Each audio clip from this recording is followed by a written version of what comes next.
aussi fructueux. Donc on serait discuté longtemps. Contrairement à ce qu'on m'a fait lire ici, je vous ai dit, je ne me reconnais pas dans ce faux document. Ah bon? Pourtant, dans ce rapport, vous apparaissez cumulativement comme le commandant de la garde rapprochée du président et l'aide de camp du président. Il en est de même dans votre procès verbal d'interrogatoire du 23 mars 2017 à la page 5, cumulativement. Alors, quelle différence faites-vous entre l'aide de camp et le commandant de la garde rapprochée du président?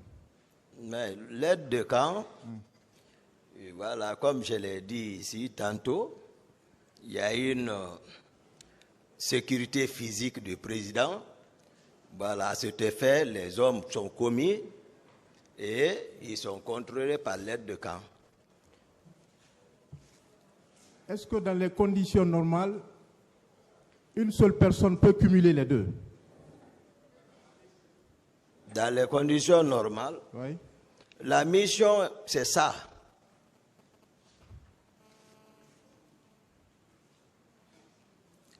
N'aviez-vous pas confirmé devant la commission d'enquête internationale, à la même page, la page 5, je crois que maître, voilà, pour vérifier ça, la page 5,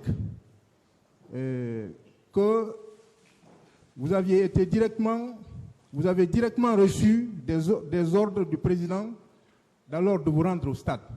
C'est indiqué dans le rapport d'enquête. Maître, lisez le PV ici. C'est que le président lui-même il a dit. Ou c'est que moi-même j'ai dit.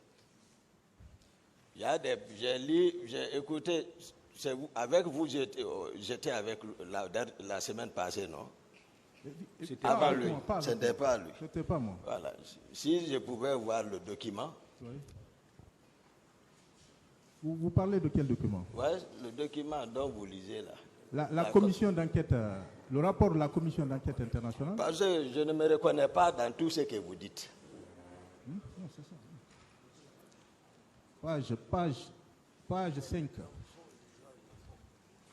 Donc, regardez, page 49, numéro 230. Pas dans ça, c'est noté que la semaine passée, l'autre lisait la même chose pour dire que le colonel Tegboro est chef d'état-major.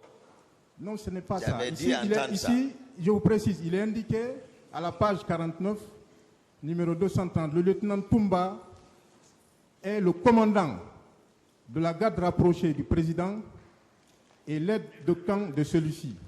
Il a confirmé devant la commission avoir reçu directement du président l'ordre de se rendre au stade afin de protéger les leaders. Non. Moi, ça, c'est un faux document. Voici le complot qui était monté, croyant que Toumba n'allait pas venir pour participer au procès. C'est la même chose qu'ils ont monté pour dire que les armes ont été dérobées avec les civils dans les commissariats.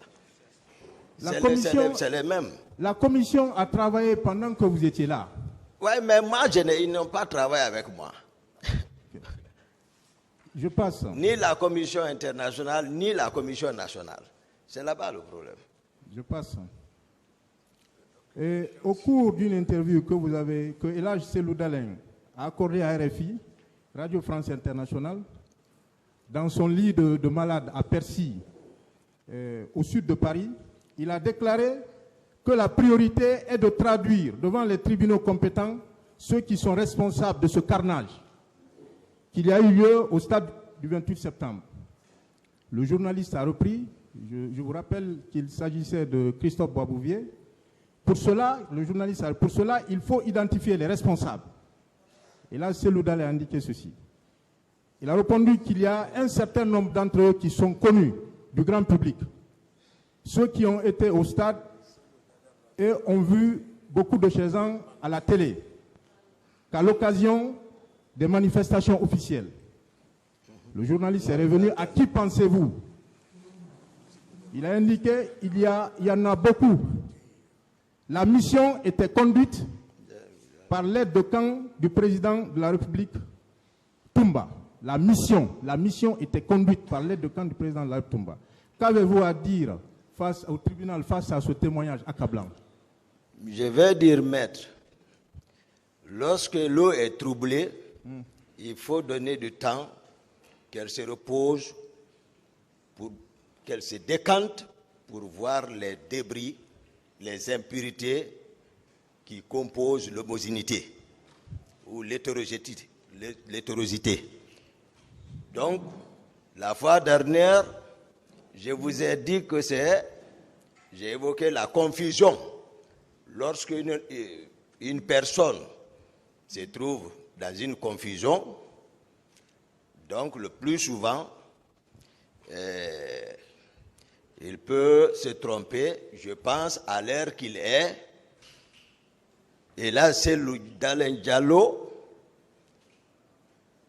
où qu'il soit, a besoin de se repentir. Vous ne savez pas que c'est à chaud, l'information qui est traitée à chaud, ce qui est dit à chaud colle beaucoup plus à la réalité parce que cet entretien a eu lieu quelques jours après les événements. C'est ça, je disais donc, vous allez, comme d'autres ont nié ici, pourtant, ils sont avec les bérets rouges. Les gens sont assis, ils ne s'attendaient de rien, eux, pour dire venez vers moi. Mais en aval, je vous ai dit, ils ont compris. Chacun a rectifié le tir. La confusion toujours. Pourquoi n'aviez-vous pas apporté de démenti à ce propos de l'âge Cellou Dalein Diallo? Pendant que vous étiez là, il a tenu ce propos pendant que vous étiez là. Les jours qui ont suivi les événements du 28 septembre. Vous n'avez pas apporté de démenti. Pourquoi? Oui, maintenant, c'est pour la raison, là, nous sommes devant le tribunal. Il ne servait à rien, voilà, de répondre. Voilà, nous sommes devant un tribunal maintenant. Voilà, c'est le moment. C'est le moment. Vous-même, vous avez déclaré à RFI, si mes souvenirs sont exacts, que les événements du 28 septembre étaient montés. Ici, dans cette salle, vous avez déclaré que le colonel Tcheboro et le président Dadis ont planifié. Ils ont planifié quoi? Maître, vous êtes avocat de qui? Je dis, ils ont planifié quoi? Non, je veux vraiment savoir. C'est pas important. Les avocats de M. Tcheboro Kamara. Ah, d'accord. Merci beaucoup. Vous le savez très bien.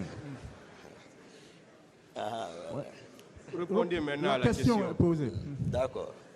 Qu'est-ce qui a été monté, qu'est-ce qui a été planifié par le colonel Tcheboro et le président Moussa Dadis Camara? C'est ce qui nous a amenés ici. C'est pour cela qu'on est ici. Expliquez au tribunal, ils ont planifié quoi? Les faits sont ici, nous voici. Vous savez, vos conseils l'ont réitéré. Il y a eu la conception peut-être et la préparation. Vous étiez au courant de cela? Informez le tribunal? Vous savez, à la prise du pouvoir, le président a promis le peuple de Guinée qu'il venait juste et pas pour rester au pouvoir, c'est juste pour un moment pour passer le pouvoir aux autorités civiles. Mais dès lors, il a reçu des conseils et puis voilà, il faut rester, voilà ce qui nous a amenés ici. C'est le résultat. Des conseils de qui? De votre client et d'autres.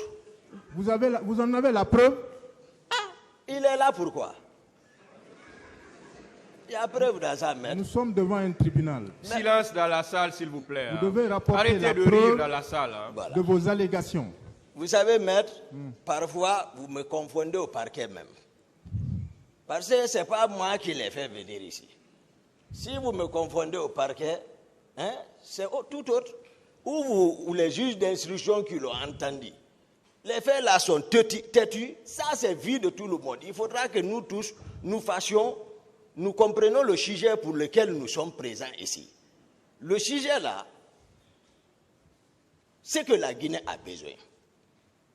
La Guinée a besoin d'une réconciliation nationale, mais cela ne peut se faire sans une justice et vérité.